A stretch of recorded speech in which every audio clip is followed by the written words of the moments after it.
Hello, everyone. Thanks a lot for joining today. Welcome to the fourth episode of Rethink Retail. Today, I have along with me three experts of direct-to-consumer brands. All three of them have been running very successful D2C brands for a good amount of time. And as we know, D2C is the next big thing in the Indian market. I mean, these brands have just evolved since 2012 globally, and some of them have gone to become very, very big companies. I think we are seeing this similar tectonic shift in India as well. And I think with all the focus becoming a lot more on the consumer, I think it's very critical for brands to really upgrade themselves and kind of adopt the style of direct to consumer so that you get a lot more feedback, you have a connect with the customer, and really go on to iterate and give the customers what they really want in the fastest possible iteration. So I think that's the theme of today's session. And join me in welcoming Hitesh, Rohit, and Manish. Hitesh is the current CEO and MD at The Man Company. It's one of the leading men grooming brands in India. Rohit is the co-founder and CEO at Tagg. It's one of the leading electronic brands in India. And we also have with us Manish Chaudhary, who is the co-founder and CEO at Wow Skin Science. Welcome everyone. Thanks a lot for joining us today. Thanks, Abhinav. Thanks a lot. Cool, perfect. So I think we'll without any delay, we'll straight away get started. The theme of the session today is about the emergence of D2C and what is your landscape and the vision for this particular industry, this particular market. How do you really see it shaping in the next 5 to 10 years? And who better than you guys who have been in this industry? And you guys are the ones who kind of really started and kind of started creating that type of resonance, because of which today, every day, new and new direct-to-consumer brands are coming. Folks like Amazon are launching new programs like Launchpad, which are really focused on this particular category. So I'm myself a user of all three of your brands, and I'm particularly very, very happy. So would love to kind of start deep diving, and I think we'll keep it a free flow discussion. All of you can jump in and answer any of the things that you think you have anything extra to add on, and we'll go in a sequence. So let's start with Hitesh. Would love to understand, Hitesh, how Man Company really happened. Maybe quickly tell us about your story. I personally know it, but I think for the interest of the audience, it'll be good to know the story behind Man Company. Yep, sure. No, I think it's an interesting 5 years journey. We complete our 5 years today. And Wow. The idea, I think, kind of emerged when I was running this dating app called TrulyMadly. We did a survey asking women, because I think we were seeing that there were a lot of men, a lot of women, but engagement between men and women were not happening beyond initial, hey, hi, how are you types, right? So we did a survey to figure out why women are not really interested in taking the conversation forward. And I think the biggest takeaway from the survey was that the feedback that we got from women was that men are not really groomed. I mean, they don't know how to take the conversation forward. So they'll probably initiate the discussion, but they won't know how to take the conversation forward. And that was a big challenge in driving engagement on a dating platform, right? So that's where I think the insight came from. And after that, when I met Parvesh, who's my family friend, he's been in the business of cosmetics, skincare, packaging, manufacturing for the last 15, 20 years. And Bhisham, who is my co-founder, we know each other for almost 36 years. I'm in school friends.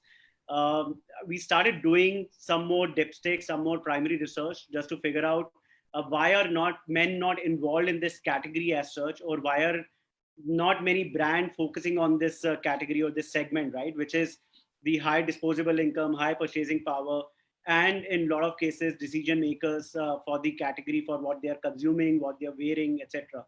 We figured out that when it comes to grooming, men were just not involved in the category because they were not buying these products. So it was generally women of the house, be it their mother, wives, who was buying grooming products as part of the grocery shopping, right? And as a result, I mean, there was hardly any brand except for a few deodorant brands.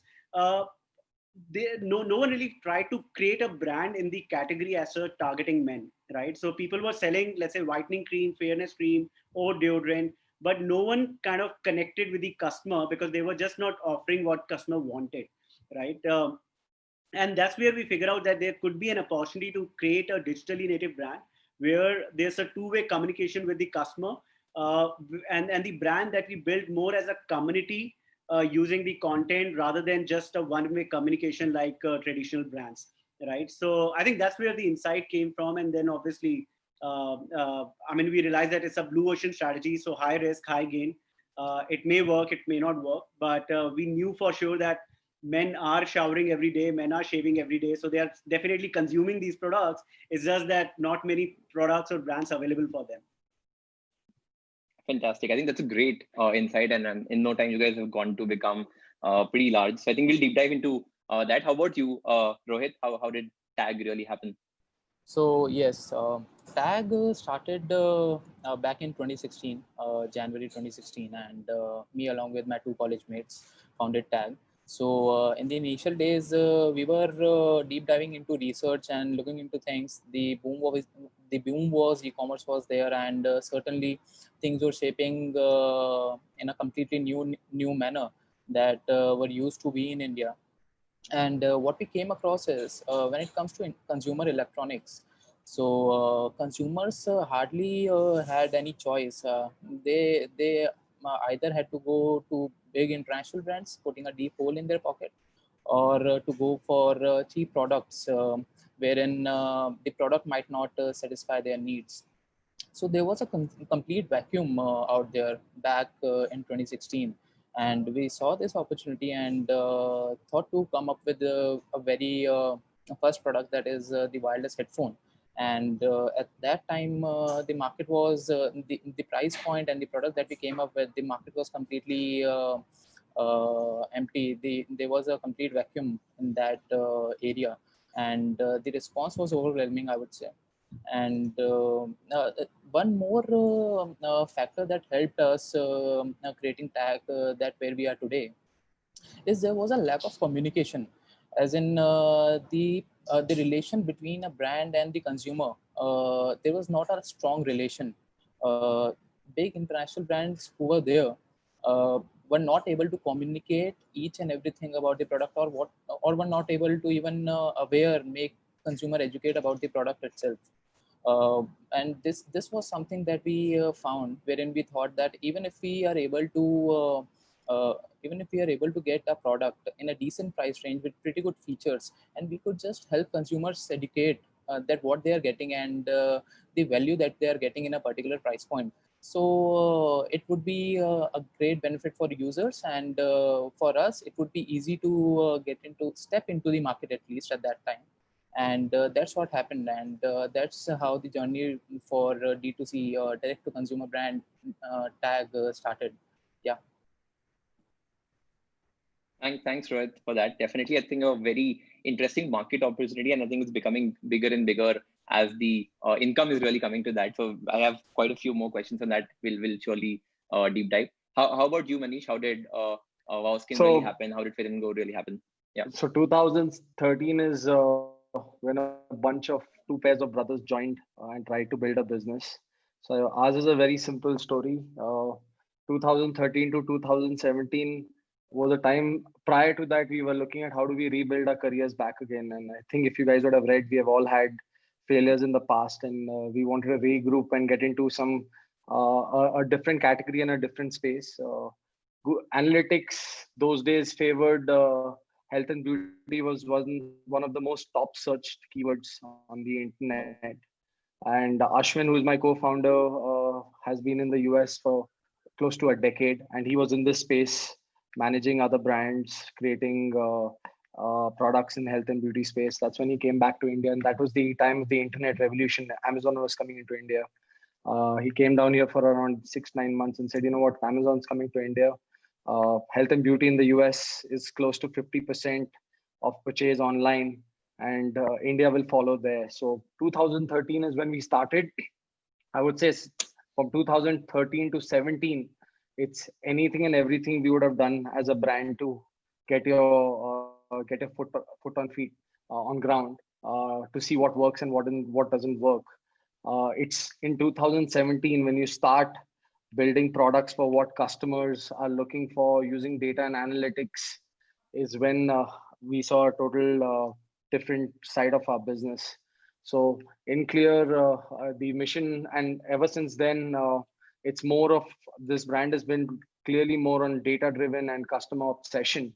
Today, whatever we create and do is purely backed by customer insight. So that was one key learning and one exciting part of being a D2C company today. So In short, very simple. And we chose naturals, which is a very emerging category.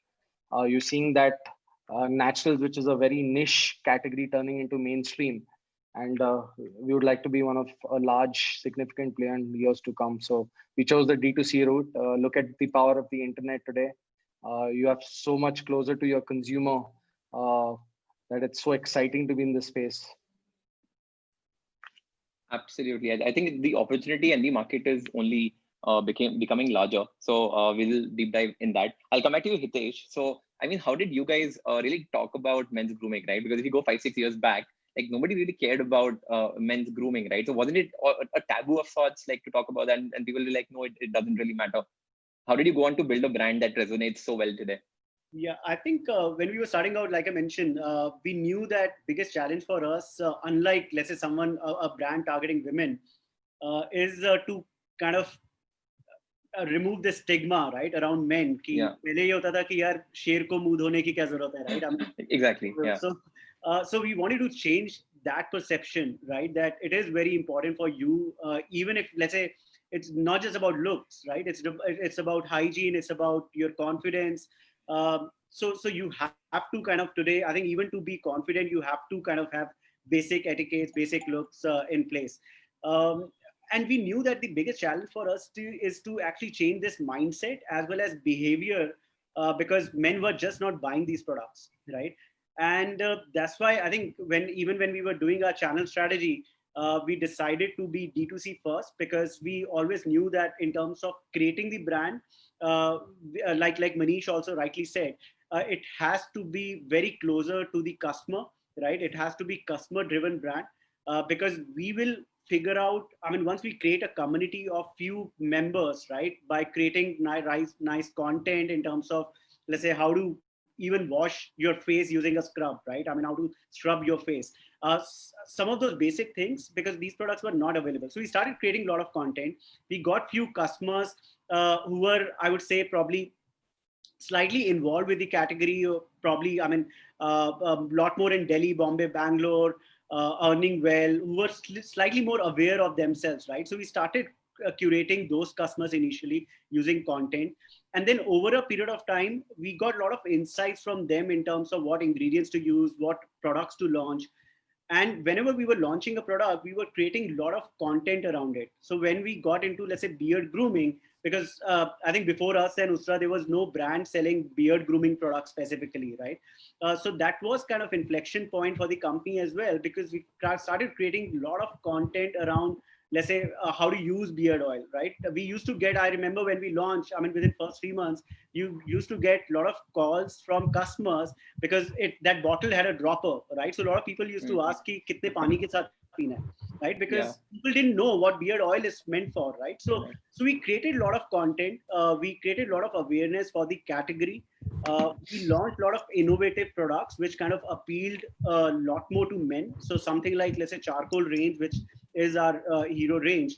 Obviously, men love using charcoal-based products, right? And that insight came from the 3 soaps that we had launched. So out of these 3 soaps, charcoal soap had almost 90% of the sales, right? So we knew that charcoal is something which is a lot more appealing to the men, and we ended up launching the complete charcoal range. So yeah, so I think a lot of interesting things, but yeah, it was challenging initially, but now I think it gives us, I think, I mean, our team also have this confidence that, okay, so we are getting a lot of insights. So last month, for example, we launched DIY facial kit and DIY pedicure kit, right? And within, I think, 3 weeks of launch, it got sold off on our website, right? We couldn't even launch it on any marketplace because so it kind of gave us a lot of confidence that yes, I think men in India today, at least our customers, have evolved to the level where they are confident of trying out DIY facial and pedicure kit. 5 years back, there was a huge stigma around these categories. That's quite amazing, actually. So, but all the, I mean, today it's been 5 years, right? We talk about the first 2 years, all the content creation, all the investment that you were doing in educating the market, probably returns won't be coming, right? So how do you kind of judge and measure that you are actually on the right track? No, I think first year was very difficult because we were creating content. There was no ROI on marketing dollars, and considering, I mean, it was a bootstrap venture. So obviously it was not that easy. And I think challenge was how much to spend on Google and Facebook and how much to kind of invest on content, right? So so it was always a challenge. But then I think what we started doing was we started creating content which we ended up using as Facebook ads as well, right? So we started including small, I mean, probably 10-second, 15-second videos or animated GIF, and started using them as Facebook ads, right? So kind of solved for both the purpose. Interesting, very, very interesting. How about you, Rohit? I mean, you went behind a industry, a market, which is already like there's too many players there, right? From Sony to everyone else has been concentrating. It's a big ticket market, fairly you can say fragmented in terms of the large guys that really exist. So why this particular market, and what do you think was your insight through which you really wanted to penetrate when you were really starting off? So exactly the upper mid-range level, if we talk about, wherein we have global brands like Sony and JBL of the world into this consumer electronics segment that we are into. So when it comes to upper mid-range level, there was a gap, and which we identified, and which we actually wanted to penetrate.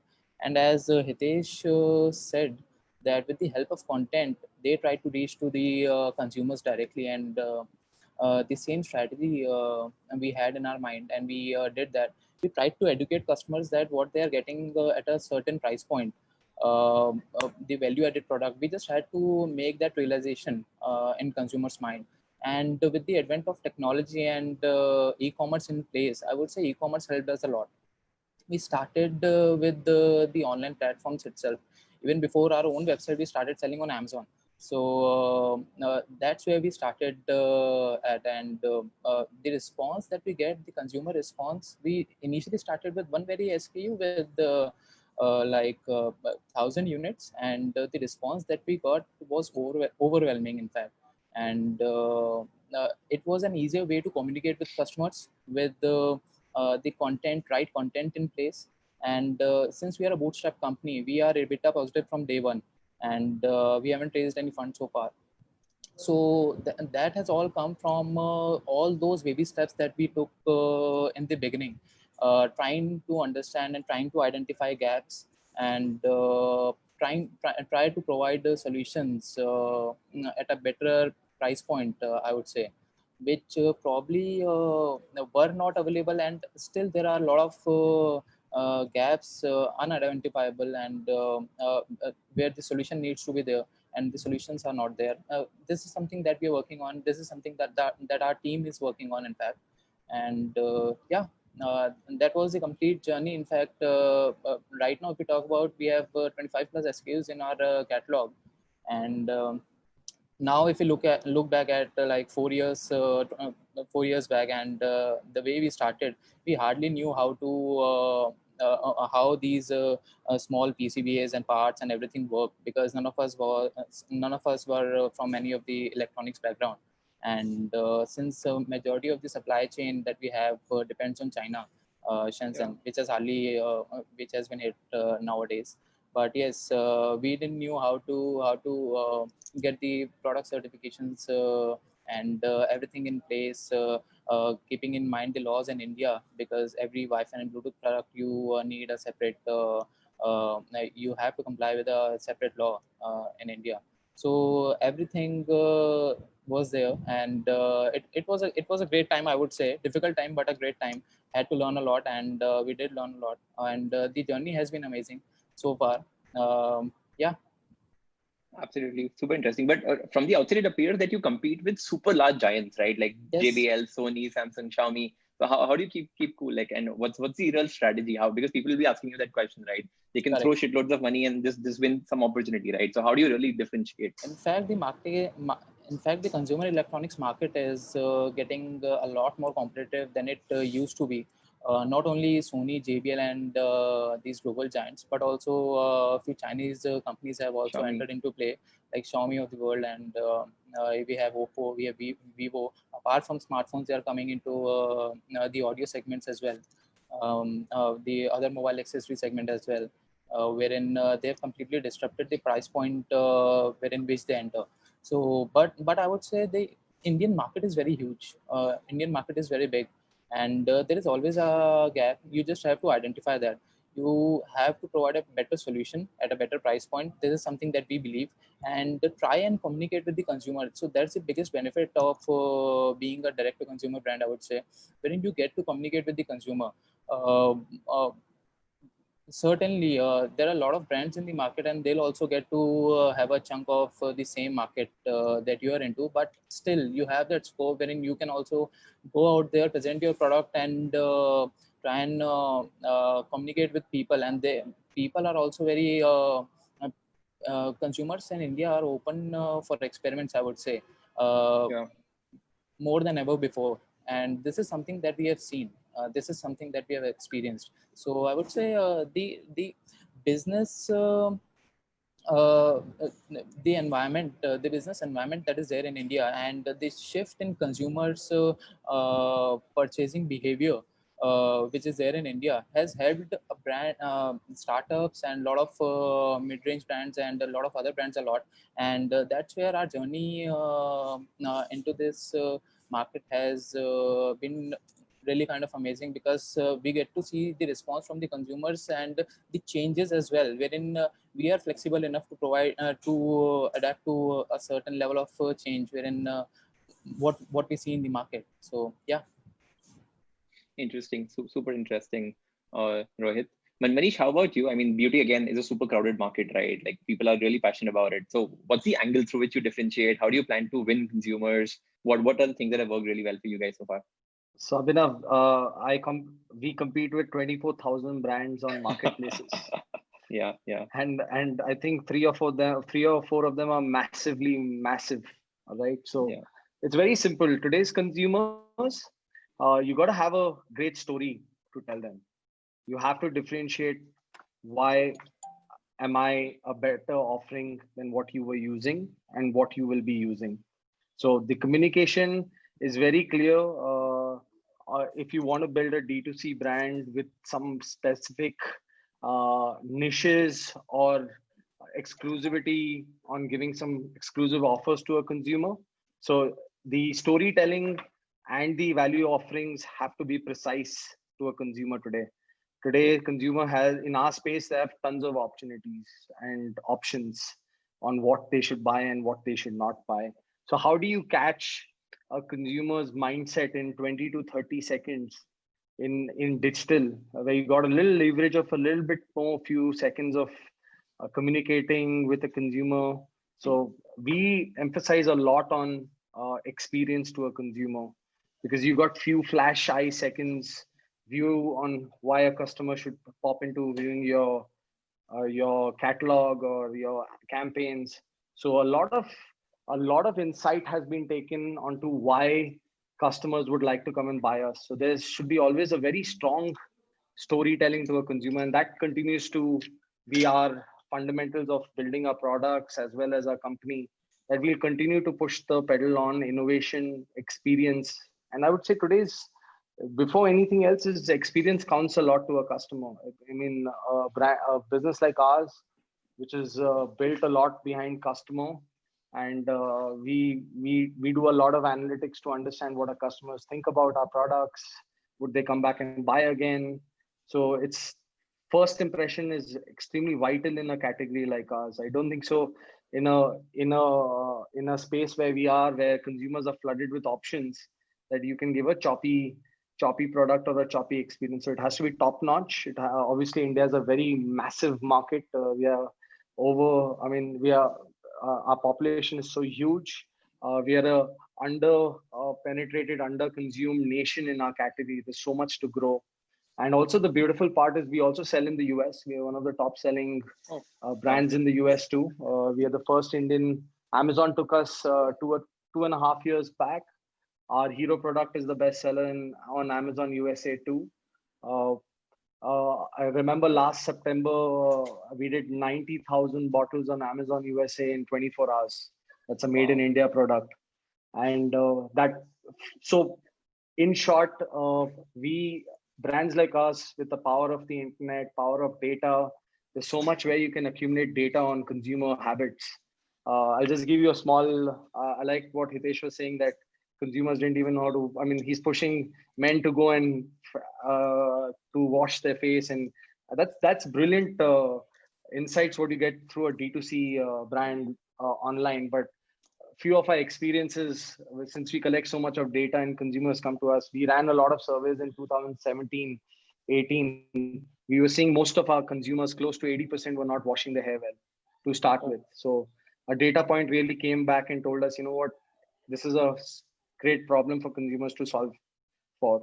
Second is, I remember in 2017, there was a big push from soaps to body washes by all the large FMCG players. We ran few campaigns. We did surveys. Consumers didn't know how to wash with a body gel. They thought, get a balti, put the water in, put the foaming gel inside, jhag, and put it on top. So, and this is not few data. This is a very large amount of consumers who didn't know how to use it. So it's very interesting to be in this space. We all think we know how best to take care of ourselves, but today it's young India. We're reading a lot of young India is ready to spend a lot more on buying brands like Hitesh and mine. We're ready to spend a little bit more premium, but the storytelling has to be precise onto why we are good and what is the benefits of them to you. So that's a little bit of an input which I could share with you guys. That's a lot of story to really tell. That's a lot of how to basically tell to a consumer, right? If there was, I mean, if digital adoption wasn't at this level, do you think there was any other way to kind of communicate this to the customer? I doubt. That's the beauty of the internet today. Just look at the experience a customer gets, right? Just think about it 10 years back. Where would you ever go and ask someone what's good and bad for you, right? Who would you go and tell? These are some things where you go and ask your friend or your parents. They'll just give you a vague answer and might not even answer it. Today, most of your answer, Google is your best friend, right? How do I solve some of my problems? So I think it's a lot of our business, if used with common sense, could be something which is massive to understand consumers. And I think we're all just touching the surface today. It's a long way to go. I was on another webinar. 2% of India buys online, and then that 11% is FMCG. So I don't think so. I'm honored you called us for the show, but I think none of us are meaningful at this date, if you see, because I really think the online space is extremely small today, but a huge opportunity for times to come. I would say the next 10 years is going to be a lot of D2C brands, and it's going to be a lot of made in India stories coming out from here. Absolutely. And I think the direction is right. So it'll surely go on to become very big because the pace at which you guys are growing, right? If it continues, this will be significant very, very soon. But I think Manish, you highlighted a very interesting point. I'll open up the next set of questions to all of you. You can choose to answer in any sequence you really want. But I think the point that Manish highlighted, right? Doing business in India, I mean, selling really in India versus selling abroad, right? The ROI from other markets like US particularly and all the other metro markets is much higher, right? So how do you kind of take that strategic decision where to like really focus? Do you want to sell in India at lower prices, at lower ATVs, lower margins, but the larger you can say population, or do you really go behind a market which can pay you much more than what you can really get in India? How do you balance that out? For us, it was very clear. I don't think so in our category I mean, we are a land of Ayurveda and of natural products. I think the West and the other parts of the globe do more yoga and wellness better than what we do. So we always thought, build great products for India, affordable price points, exciting products. But why not also take it global? Look at the power of the internet today, right? Distribution you're solving distribution over the internet. I can sit in India and run a large business out of USA, out of Europe, Singapore. So why not think about doing some contribution for your nation? Obviously, you're doing it for your company too. But if you got a great story to tell the world, because remember, you're building so much of content online, right? That content is eventually being used and also consumed digitally, which is available everywhere. So that's helped us a lot of cross-pollination between markets. So we chose it very clearly. Thankfully, in our team, Ashwin resides in the US. And obviously his heart was back in building something in India. And when we caught fire in India in 2017, he said, you know what, let's send a container or two. Let's check how this could do.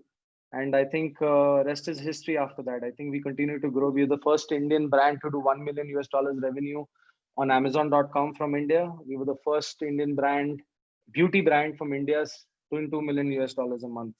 and that continues to grow. So it's I continue to. A lot of people say it's distraction. We are a large nation. I think you can get a lot of premiumness in other markets because India is so value. You have to be at the sweet spot on your pricing and your pricing and your offerings. But if you have a little bit more of a vision of going outside, you can a little bit take a little bit more premium in other markets and continue to grow India large. How about you guys, Hitesh or Rohit? For us, we started with the Indian market itself, and since I mentioned that our supply chain completely depends on the other nation, that is China, and with the current situation going on, it might diversify to other nations as well, including India. That's what we could see the trend currently happening. But yes, once the supply chain is established domestically, it becomes easier for you to expand to other countries as compared to you being an Indian brand um, and sourcing it from some other country, and then after then you are marketing it to third country. So that becomes somewhat challenging.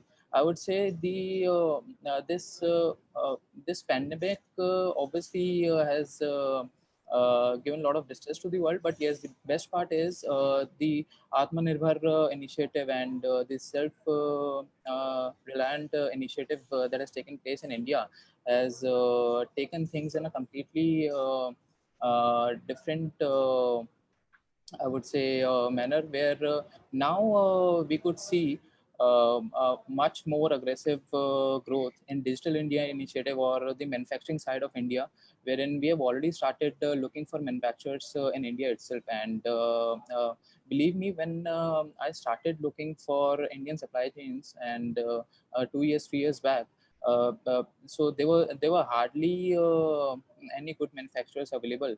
And right now I would proudly say that we are going to start with the manufacturing of two of our SKUs in India post Diwali. So that's the change that we are looking after. But yes, when it comes to global, certainly, as Manish said, that it's a responsibility and to contribute to the Indian economy as well, and wherein we can, for our segment specifically. First, I think we might have to establish our base in India itself, wherein we could have our products manufactured here, and after then we'll be in position to distribute it across nations. And there is always the benefit of charging a premium in the premium markets like US. That's like 20-30 times a bigger market, especially in consumer electronics segment as compared to India. So that benefit is always there. But yes, right now what we are focusing at is getting our supply chain here in India itself, and after then moving on to the global markets. Yeah. Interesting. Hitesh, how about you? Yeah. Look, so I think I'm a very strong believer that now is the time, and at least I think for next 20 years, we'll see a lot of Indian brands which are just not made for India, but for global markets, right? And I think just like what Manish said, I mean, WOW has kind of proven in this category, I mean, in our grooming category, that there is a possibility to build a highly scalable brand in a very tough competitive market like US, right? So I think kind of provided inspiration to all of us in the industry. But I certainly believe, so even when we launched Man Company, we started with India, but one of our co-founder is based out of Dubai. So we ended up launching in UAE as well. But obviously with a differentiated strategy. So for us, I think it was very clear that we are building an experiential brand, and we are D2C first. So if you are selling on marketplace, you're not really direct to consumer, right? I mean, because you're selling on a platform. So we were mainly selling on our website, and even when we launched in UAE, it was mainly through our own website. But definitely, I think building a business on your own website requires a lot more investment, right? And it takes a lot more time to scale. But yeah, I think I mean, out of last 5 years, first 3 years, we were not even aggressively present on marketplaces in India, right? So we were just building the business on our own platform, and plus a few offline partnerships like premium salons, etc. But that was mainly because of the branding and marketing strategy that we had. Now, obviously, I think a couple of weeks back, like I mentioned, taking inspiration from Wow, we've also launched in US on Amazon, right? So we thought let us dip our hands, dip our fingers, let's see what the response is for first 6 months, and then probably, I mean, if we have to, then we'll launch our own D2C platform there. But I certainly believe that I think any Indian brand launching today in India, especially in mass premium segment, should should create a product packaging considering the global market, right? So ideally, I think whatever you're making should be compatible for or made for global market. I think even consumers in India, especially the segment that we are targeting to, they I think have the same aspiration as someone, let's say, sitting in New York or California, right? So I think you should have a global customer in mind while creating your product, and at the appropriate time, probably launch in some of the markets, right? I mean, I also have agree that I think you should not probably get yourself so thin that you ended up launching in 20 markets without really establishing yourself in one. It's very important to kind of have your foothold, strong foothold in one market, get the right product market fit, right? I mean, spend a couple of years or probably more. And only when you are confident of the product market fit in your core market, then probably start expanding into few other markets, right? And few other also, I mean, probably one by one. So that, I mean, you're at least cracking one market at the time and then obviously moving to the next one. Interesting. Okay. Yeah. I mean, that sounds like a pretty interesting strategy and seems to be working for you guys. Coming more to, I mean, what's happening in the market right now, right? Like in your own, you can say businesses, what's the impact of COVID? Is it all over? Or what's your expectation when you see the things to get back to normal? What's the new normal like? Any changes in business that you guys are doing from a strategy perspective, which would go on to stay for a long term? Yeah, so I think for us, I mean, pre-COVID, we had almost 40% of our business coming from offline, and offline mainly through LFRs like Shopper Stop, Central, Lifestyle, and then obviously we work with almost 450 premium salons, right?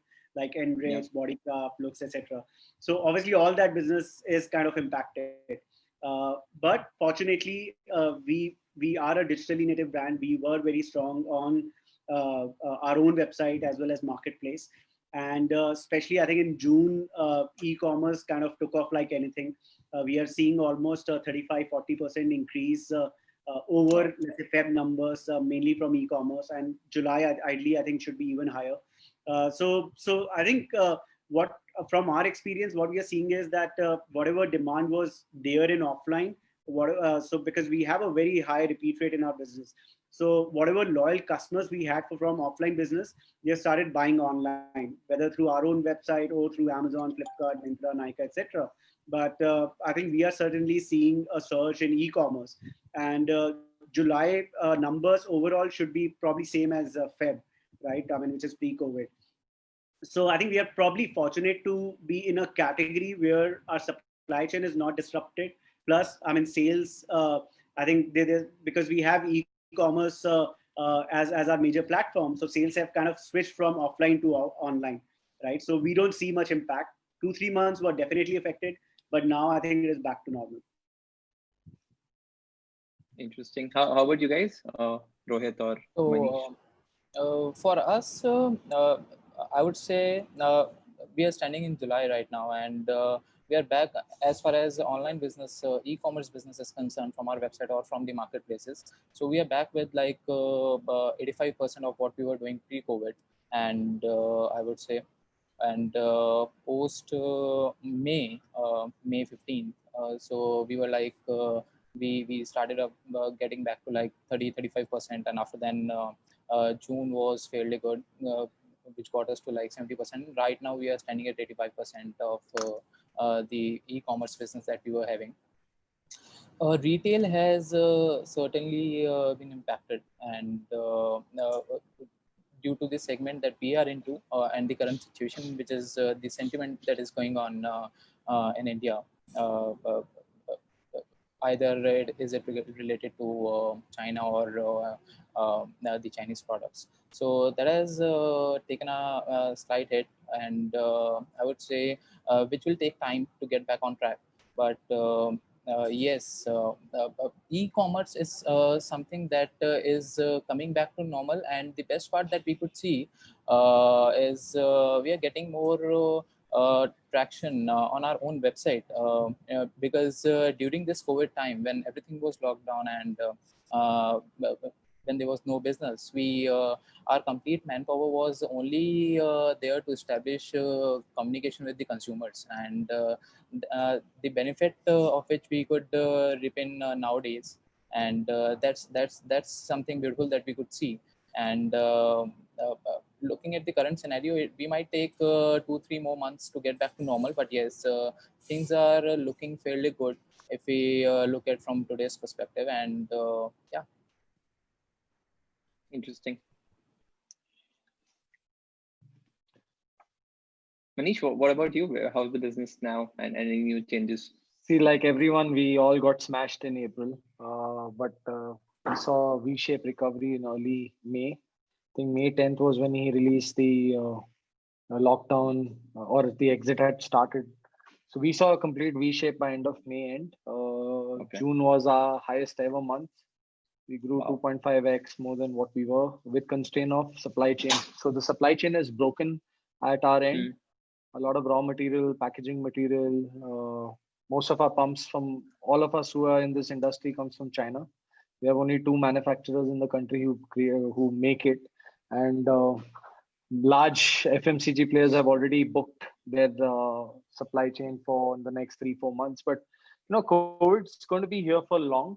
It's going to be opportunity for. So I continue to maintain.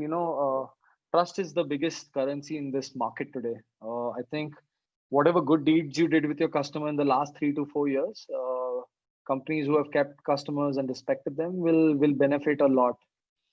And it's been everybody's gone through challenges, including us.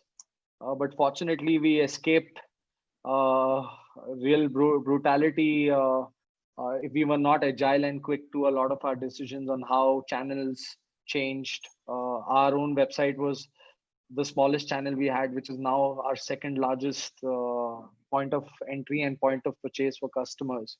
So whatever business plans we had, which we made in first quarter of this year, is all gone in the dustbin. Where's your revenue is going to come from, which avenue, which channel, and it's completely jumbled all around. So I think COVID's taught a lot to businesses like us, the agility, speed at which you have to react, and how do you run a business in tough times. I think I always believe that good businesses are built in a crisis, and whoever respects their customers, whoever values whatever they're offering them, today is a time of keeping your customers happy. And I think a brand like us continues to emphasize that, keep the customer happy, because these are the days where all customers will go back after 6-9 months, a year back, and reflect on what a brand did during that time. So you got to be very careful on that. But I would continue to believe that e-commerce is really small in India, and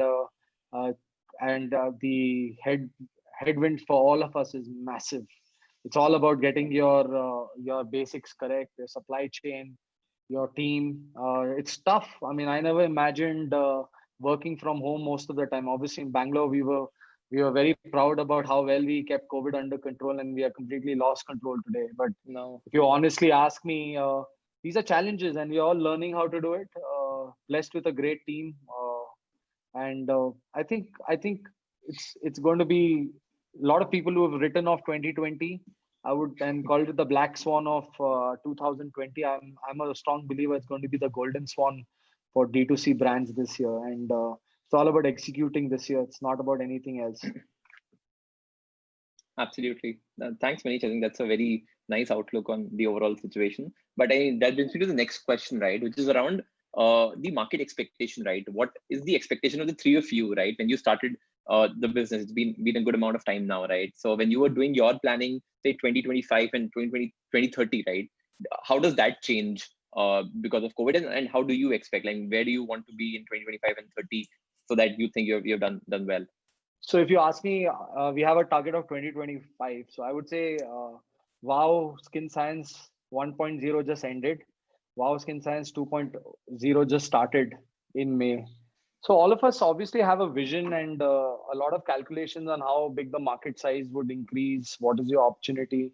I believe COVID is just going to accelerate that journey or those targets faster, because a lot of consumer shift and consumer behavior on their preference on which channel to buy has now shifted. This is our new base, if you ask me. Whatever, whoever's seen an incremental bump up on their revenues or their offtake on their quantities, I think this is our new base. It's all about how do you grow from here. And strong believer, 2025, we still a very small dot on a piece of paper, which you need a magnifying glass to see on the D2C side. It's just going to get larger. And I strong believer, you see in these scenarios, you got to see what the West is doing. India is usually lagging behind, but the way how we usually adapt, we surpass them or we outperform other markets. I continue to say that this is going to be amazing year for rock solid D2C brands for the next 5 years. Interesting. Hitesh, how about you?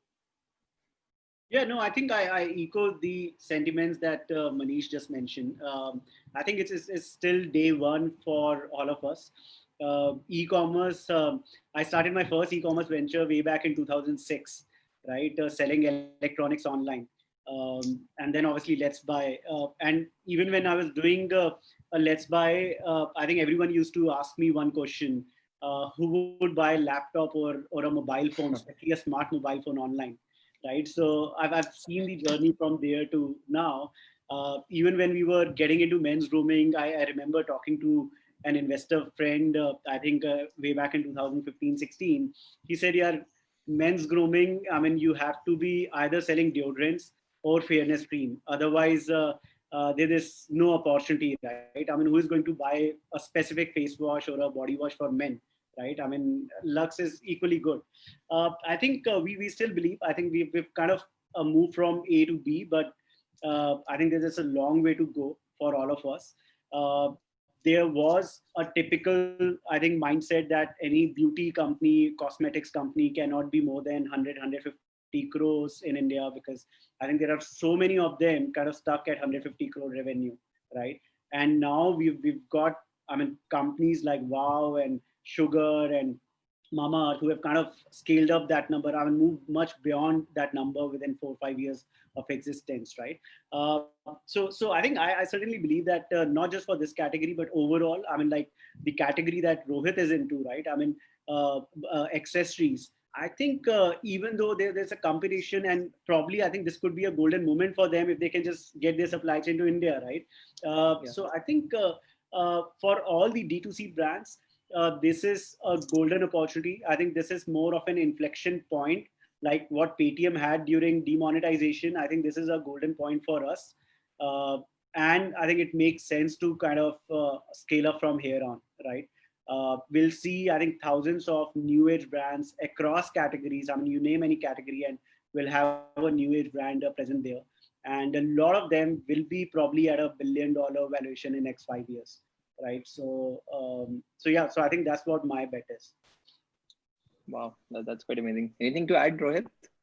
Well, I think this current situation or the past 3 months or next 3 months are probably going to be difficult for business, but this changes nothing in a long run. If you talk about 2025, 2030, we all have visions, and probably this thing has accelerated. This COVID situation has in fact accelerated the e-commerce penetration, mobile internet penetration, and everything that was actually going on in India, and have added a lot of new users, a lot of new audiences, even to the e-commerce place, given a rise to a new set of audience like elderly people and homemakers who are hardly making any purchase online. So a big opportunity for D2C brands, and in fact, this will accelerate our growth as well. This whole situation, obviously not in a shorter term, but yes, when we see it like 5 years, 6 years down the line, this will ultimately help us to reach out to our goals on a much faster pace, I would say. Yeah. Interesting. Yeah. So the next question I think is on a very different tangent. I mean, what I would love to understand is that COVID for sure has kind of accelerated e-commerce at a next level, and I think all of us are already seeing benefits of that. But on the other side, right, the economy is also massively hit, right? So I think all the brands, you guys are very, very consumer first, consumer focused, and you guys are a part of the discretionary spend that a customer really does, right? So low incomes, low growth in economy, stuff like that does affect the discretionary spend, right? So how do you guys plan to handle that? Do you see any difference, or do you have a strategy which you think will still kind of keep favoring you guys because of e-commerce? Abhinav, do you still seriously believe about the discretionary spend right now with all the action happening at the e-commerce side? I've been hearing this since 4 months, and I don't see that. And I'll tell you the reason why. We are a young population. We also have a very large amount of savings. Today, consumers and our segment are the most amount to benefit. I think Tagg Digital on digital music, people want headphones. Hitesh's side of business, people want to pamper themselves. They're not going out. In our category, people are taking care more of that. I don't hear anywhere that there's a discretionary spend issue anywhere right now. I know we're early stage in this crisis. The worst is not yet come, but I continue to say that this is a very young nation, and I've broken my head thinking about this since months, and it just continues to just break the myth about around it that I really feel in our side of the story on young population, the youth. Today, India has changed a lot. Today, the youngsters have a lot of money to spend. There's a lot of saving at their end. They really know what they want to spend. They know where they don't want to spend.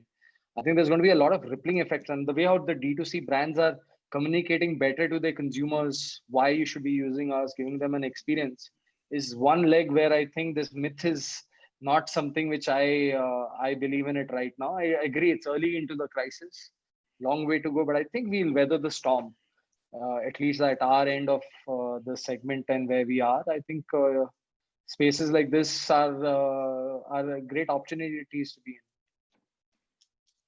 I think that's a great outlook. Manish, Rohit, or Hitesh, any other opinions on this? Yeah, so I think honestly, I mean, COVID's impact is going to be way longer. Very difficult to kind of, I think, judge things as of now. I believe, yes, I mean, there would be some impact on some of the expenses, right? So probably, I mean, people will stop buying or let's say investing in real estate. So I think real estate, automobiles, uh, those high ticket purchases will definitely take a hit in short term, right? Now people may, let's say, move from, let's say, Honda City to let's say SX4, right, or Desire, but there will definitely be impact. People would like to kind of save more. Uh, we have to kind of, I think, understand that there have been job losses, there have been pay cuts across board, across industries. So it will, I think, if this situation kind of goes on for another 6 months, it is definitely going to be a lot more difficult for a lot of industries. Again, I think fortunately for us, and all of us are experiencing it for the first time, honestly, right? So we don't know how things play out after 6 months.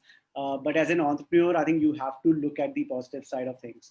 And we believe that even if people are not traveling much, right, not doing more holidays, not buying expensive stuff like cars and real estate, or let's say even expensive apparels or shoes, at least they would still like to feel good about themselves, right? And they would like to pamper themselves by using some reasonable products, right? So could be grooming, could be fashion accessories, could be digital accessories. But I think those are some of the expenses that which will still continue, right? Because I think people will still have higher disposable income, considering they'll stop traveling less and stop eating out less. I mean, if you talk to a 25-year-old today, I think 25-30% of his monthly expense goes into eating out, right? So at least he's saving on that. He's saving on traveling. So all those, I think, savings would probably come to, I mean, new digital brands in different categories. Interesting. Well, yeah, I would like to share an example wherein what we have experienced in past few months. So the majority of the products that we have is in the upper mid-range level, wherein the products that we have in our catalog starts from like 999 to and goes up to like 699, 799 as well. And the positioning of our brand has always been at the place wherein we comes under the upper mid-range and premium category, and the average ticket size was 2,500, 3,000 rupees pre-COVID. What we could see post lockdown is the average ticket size has dropped down to 1,500 rupees or somewhere 1,800 rupees. So it doesn't mean that discretionary purchases are not happening. They are happening for sure, but people are reluctant to spend more money. They are spending wisely, and the biggest change that we have seen is right now is in the consumer behavior, and the consumers are more cautious right now, and they are taking every step by being aware of things what they are doing. I'll share an example of one of my friend, and he had to purchase one thing, something, and instead of going for a product like 20K, he opted out for like 10K of product. The reason was only there was only one reason, and that was not like he didn't have the money. He had money, but he didn't want to spend, right? I believe there is a change that we could see in consumer behavior, but that's temporary, and that's not going to stay here for long. I would say it all depends on the consumer sentiment and what the consumers feel right now. Probably a lot of consumers are not feeling safe, and probably they are looking at their future unpredictably, and so that's why they are more cautious right now. But that's just an that was just something that we have experienced. Discretionary purchasing are happening for sure, and it will continue to happen. But yes, people will be more cautious, and people will know better now what they are going to purchase as they used to like pre-COVID. So that's the change that we'll see. Yeah. Interesting. I think that's really good to know personally. That brings me to the other point, right, which is actually the talk of the town now. And since all of you guys did mention that, so are you guys really planning initiatives to reduce the dependence on China? And if at all you are, do you expect any implications of that in the gross margins that you really operate? I mean, that may affect your input costs, right? So what's your outlook and perspective on that? So Yes, right. yeah, if we look at the current situation, yes, we are certainly looking at alternatives, since majority of the supply chain that we have right now is from China, dependent on China. We are looking for alternatives, companies from either Vietnam or Indonesia, and certainly companies in India. That will be a win-win for us. But yes, when it comes to the quality of product and the price point, China has an advantage of economy of scale, and which other countries or other companies in other countries might not have in the beginning. So that is something that we have to bear with initially. But yes, this situation will also, I think, in coming years will improve a lot, and the kind of uh, improvement or the kind of growth that I have seen in few of the in few of the companies in India itself. We are already in talks with them, and what we could see is they've grown at a pretty good pace, and right now during these days especially, they are getting a lot of local clients, Indian clients, not only our brand, in fact a lot of international brands as well. Harman to be a part of that, JBL to be a part of that. These guys are also planning to move their supply chain to India, and once this combined response comes in from all the brands now, it becomes easier for companies to grow, for government to provide extra advantages to all these companies, and together as an ecosystem, I would say the complete ecosystem will grow well. And I think that this will help the complete electronics ecosystem, as far as I know about this industry, to grow at a much faster pace that we predicted it. Take an example, Make in India initiative started back in 2014, and around 323, 30 companies got set up in last 5 years only. In Greater Noida, for an example, or a few in Bengaluru as well. But after this crisis and the Indo-China war, that is Indo-China relation that is there. So I would say, but there is a lot of change. A lot of global companies are also moving their operations to India. In Noida itself, more than there is a lot of land that has been sold to more than 200 companies globally, and so that's there in place. I would say things are going to happen slowly, steadily, but yes, it's a big advantage for we as an Indian brand, and yes, India as an electronic manufacturing hub. That is something that we can see like sometime down the line. Interesting. How about you guys, Hitesh, Manish? What's the outlook? In our category, we rely a lot on China for packaging, as I mentioned earlier. But I think post September, we should be seeing a lot of, at least 90% of our packaging will be made in India. But obviously, our made in India will obviously have an effect on our bottom lines, which should improve. Obviously, we're paying customs duty, which is extremely high for a few articles which we import. But even today, what we hear and see from consumers being a touch point for them, a lot of consumers have shifted in this local for vocal kind of wagon.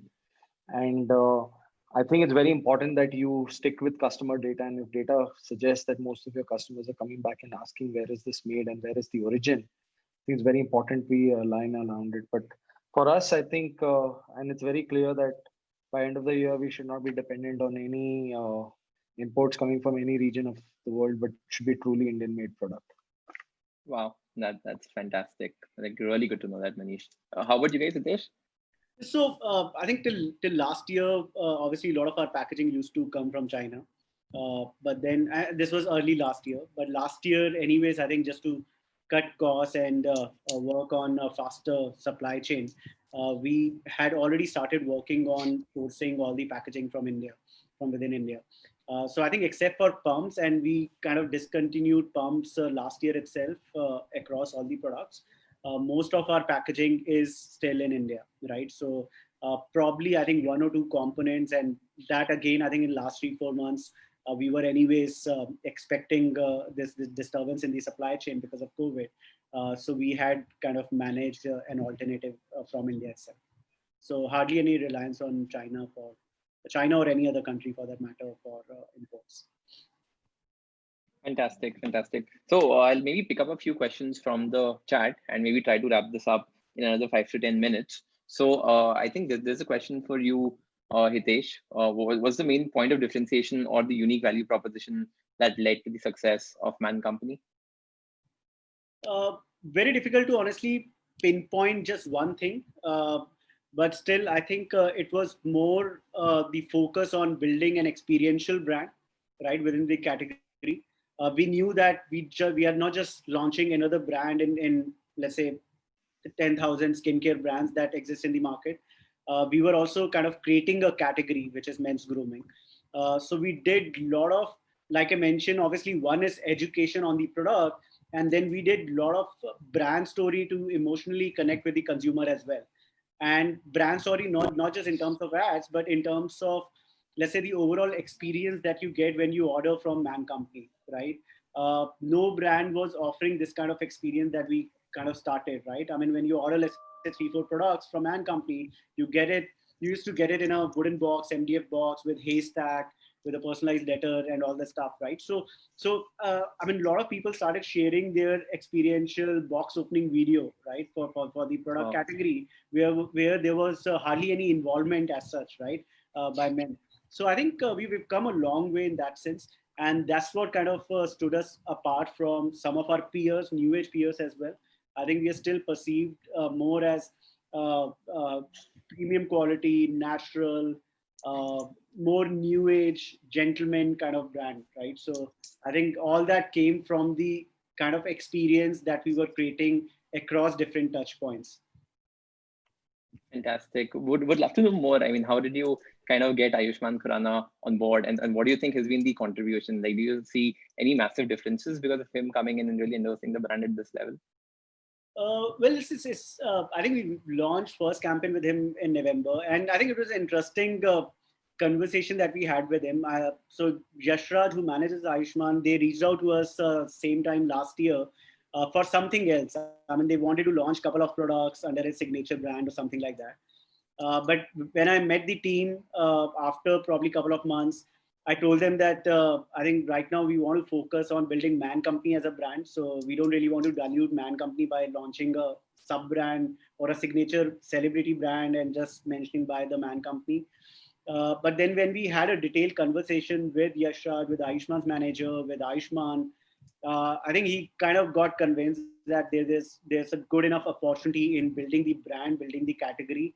And I think what we realized was we were talking to 2, 3 celebs at that point in time, but we realized that Ayushman wanted to kind of deeply engage with the brand, right? And there was a probably matching in terms of persona as well, what he carries and what we were talking as a brand, right? I mean, more of modern gentleman, right? Who's not bounded by what he wears, what he says, or what his profession is, or what his sexuality is, right? So I think he kind of resonated with our purpose as a brand, and he said, "Why don't we partner together and kind of grow this company together?" Right? So he became an equity partner in the company, and so I think he only had one condition, that I don't really want to do a simple ad where I hold a bottle of perfume and all girls are running after me. He was very clear about the kind of commercials or communication that he wanted to do.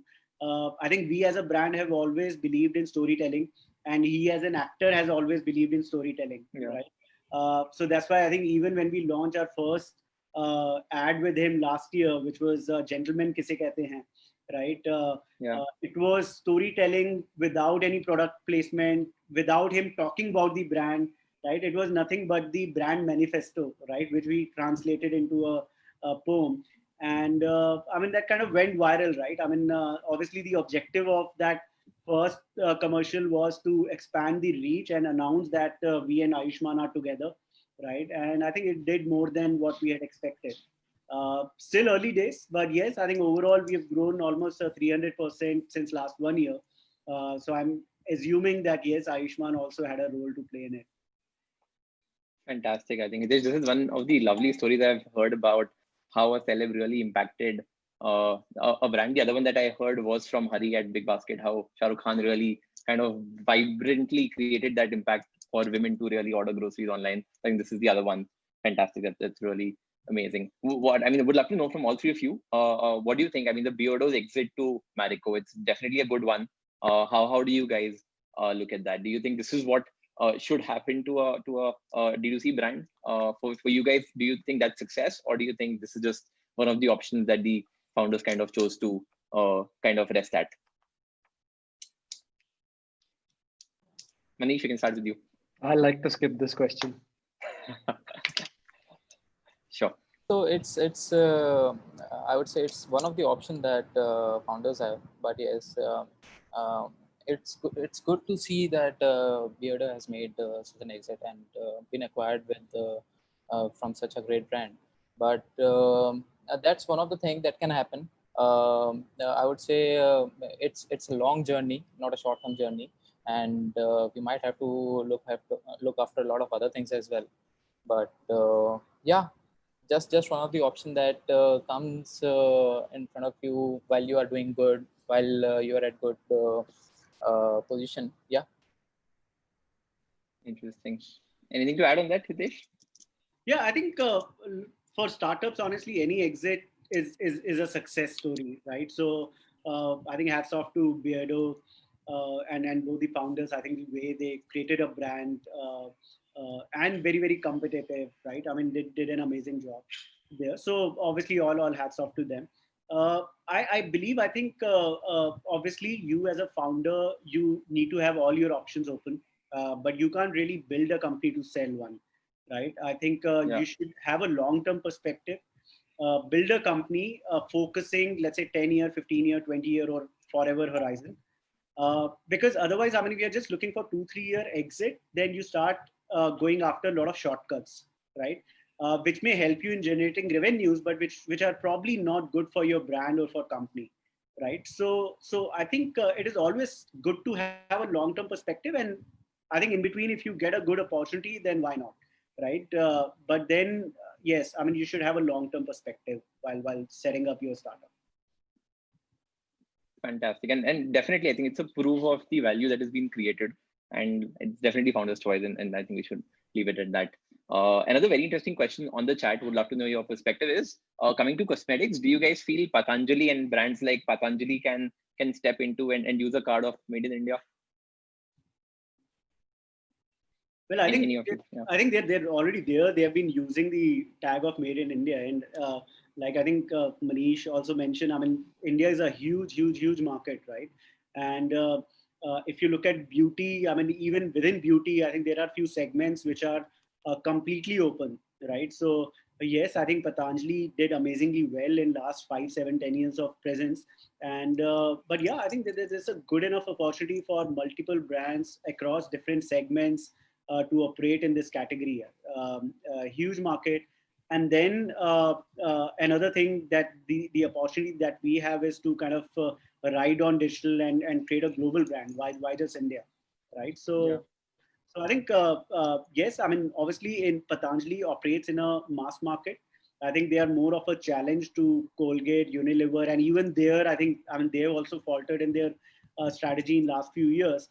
But they are more of a challenger brand to, let's say, Unilevers and Procter and Colgate Palmolive, rather than, I think, smaller digital brands like us. Yeah. Any other opinions on that, Manish or Rohit? I concur with Hitesh on that. Okay. Interesting. I think another fun question for you, Hitesh, in the chat. When are you launching the women company? I'm sure you must be asked this many times, right? Yeah. Look, when you're working on a mission, obviously, I mean, you have to stay focused. We believe that I think there is a huge scope within men's category. There's a lot to be done. I know that I think if we launch women company or a, let's say, unisex brand, numbers could be very different. It requires probably a lot more effort to kind of create a category. But then we believe that there's a huge opportunity, right? And I think whenever you're going after a blue ocean strategy, you need to be patient at least for 10, 15 years, right? And I mean, probably it's always good to be number one, number two in whatever category you are in, rather than just being one of the players in a huge category, right? So I mean, that's my personal belief. So I think for next couple of years or few years, we would like to stick to a man company till the time we kind of get to what we have in our mind to kind of achieve. Absolutely. I think just two more questions, and I think then we'll kind of wrap this up. So would love to know, and this is quite deep. Would love to know, since all of you have really built a business on top of tech, you have leveraged tech to a great extent, data, all of that, right? So what is left? What's your expectation from tech as an industry, as a bunch of products that kind of can be offered? What do you think would happen in the next 5 to 10 years, which would go on to impact and help your businesses very, very significantly? What's your expectations from tech? Tech and I'll answer this. Tech and data is going to be very vital for brands like us, businesses like us. And why I emphasize a lot about that is today, a D2C brand's cost to failure is much smaller than an offline play. You can fail for cheap. And tech and data and analytics is going to be critical because one, it's going to be a great pointer for you to make those impactful decisions. And whenever in our organization we have used gut or a feeler that this will work, and whenever we applied it with data and analytics, we have made much more better choices and much more better successes. And our expectation on building systems for the next 5 to 7 years is only to get more in-depth understanding of consumers, building great products around data and tech, which will help us make lesser mistakes and much more better accurate decisions towards the customer, is my only offering towards where tech and data could be helpful to us. Sure. Hitesh? Yeah, no, I think I agree. So obviously, whereas I think tech will always remain an enabler, I think for any D2C brand, data is the gold mine, right? I mean, that's what kind of gets you closer to your customer, right? I mean, it is a tool to understand your customer better, understand their choices better. And we as a company, I think we rely on data a lot, right? So we do a lot of surveys. We map a lot of behavior on the website as well as on all the platforms that we are present on. And I believe, I think that's where the moat for any D2C brand is vis-a-vis any traditional brand, right? We are so close to the customer, and this data that we are sitting on, right, of customer behavior is kind of going to be a moat for long term. Interesting. Rohit, anything to add? Yes, I would say I certainly agree with Manish and Hitesh. And tech is the backbone, I would say. But starting a B2C brand, I would say, has become easy due to tech, and it wouldn't have been possible if the tech was not there. With the advent in technology, we are able to reach out to the consumers, and we are able to understand their behavior, how they are reacting to things. Even if we are making a few mistakes as a brand, we are able to gauge it at the right time by understanding the data, by analyzing things, looking into consumer sentiments, looking into consumers' reaction. And the best part is it's very easy to target your audience right now. When we say there are a lot of D2C brands which are coming in either in US or in India or globally, it has become very easy due to technology, due to data, that anyone with a good proposition in hand can actually enter into market and if not establish a great business, but try and experiment with things, right? And that's what in fact happening. We are here looking at businesses which are in front of us and have established a lot, but there are a lot of experimentations going on. So I would say tech has enabled those people, those entrepreneurs to experiment with things, and at least people are now able to try. People are now able to experiment. People are now able to look and analyze the response and see if things are working for them or not, right? At a very micro level. On a macro level, certainly things are going great with brands. It's easy for us to communicate. It's easy for us to reach out to our customers. And this has only done things easier for brands, for businesses, for consumers as well. It's easy for consumer to know you as a brand and reach out to you. So I would say one of the reason why we were able to penetrate the market was uh, the re- was that we were easily able to communicate with the customers, right? Wherein we were easily accessible as compared to the other peers in the market, other brands in the market. Any customer who has purchased our product can reach out to us very easily. We provide all of the information within the box packaging as well. And what we could see is this was again one more major disadvantage with all of the international brands that were available. They were not having consumer interaction, and we were able to do that. We made it very easy for consumers to reach out to us, and that has all been done due to the technology. And this is something that we read as well. Anyone who comes back to us, that's what we analyze, that what the consumer is, how he's behaving, what did he like, what did he dislike.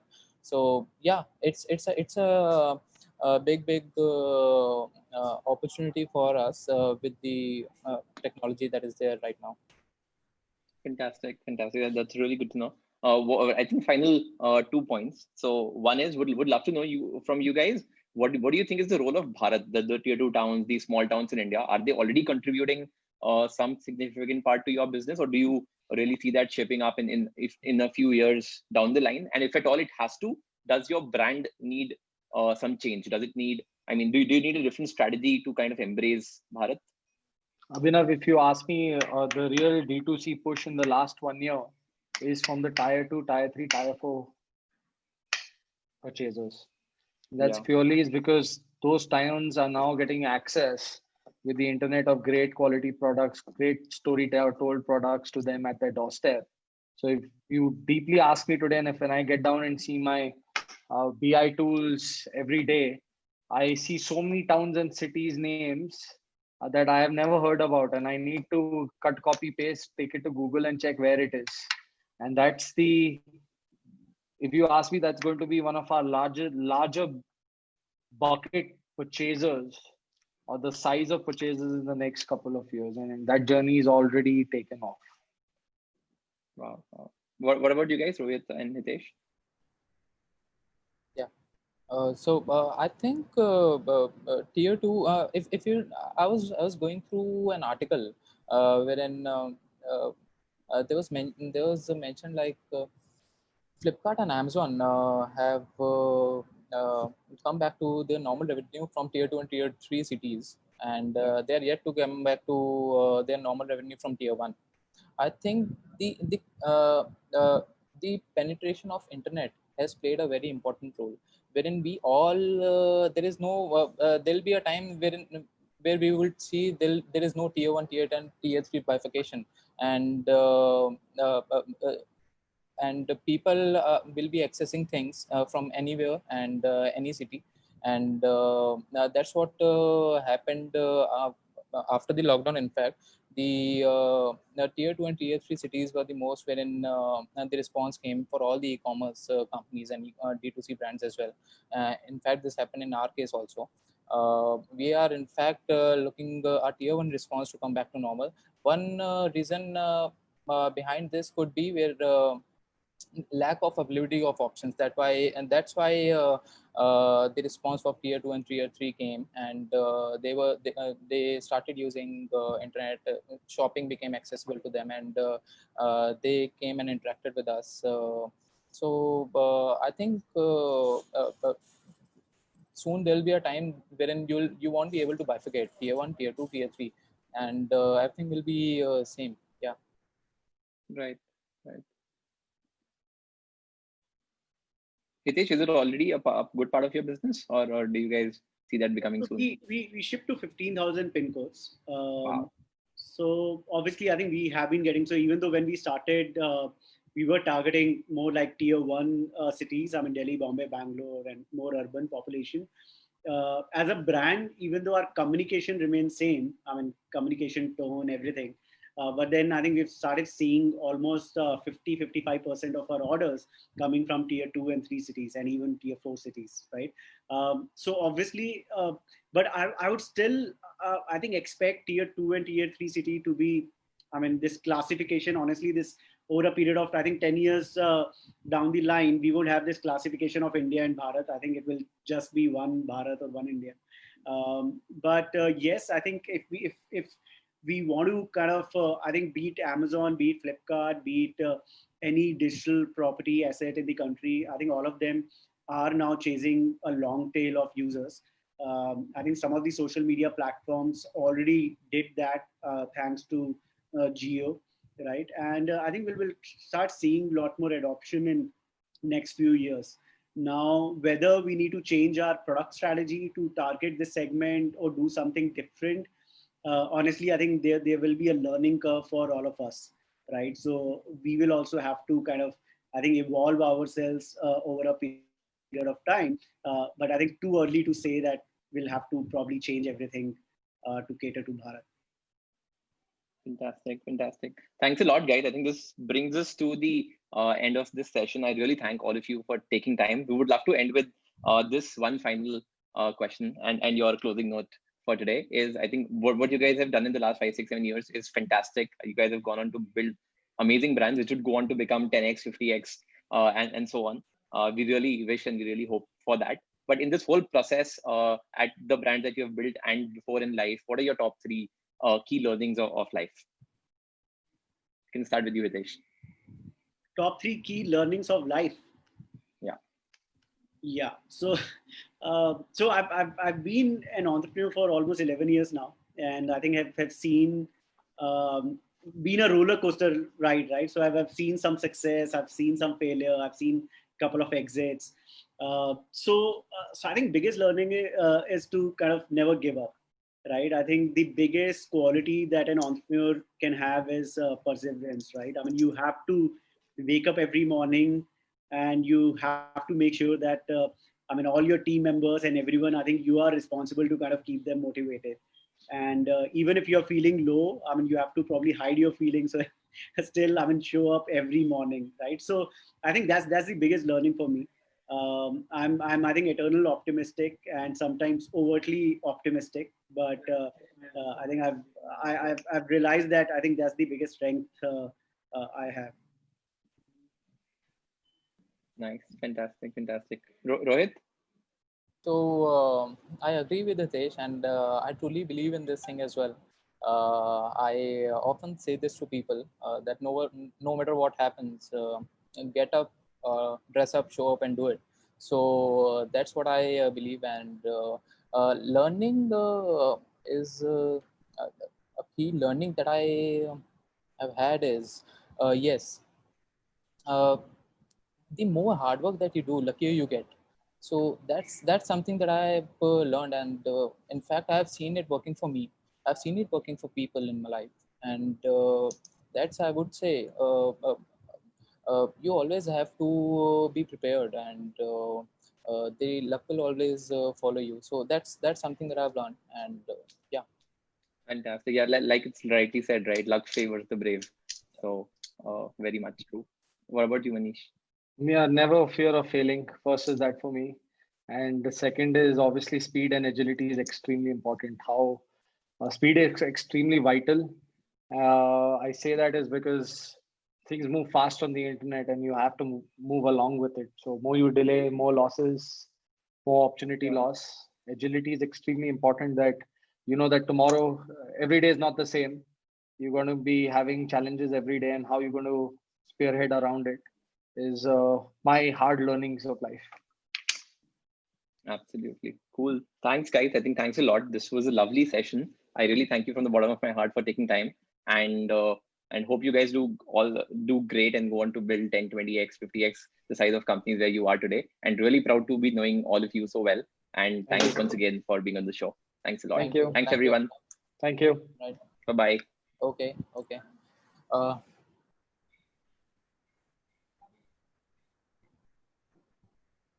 Bye bye, Manish. Okay.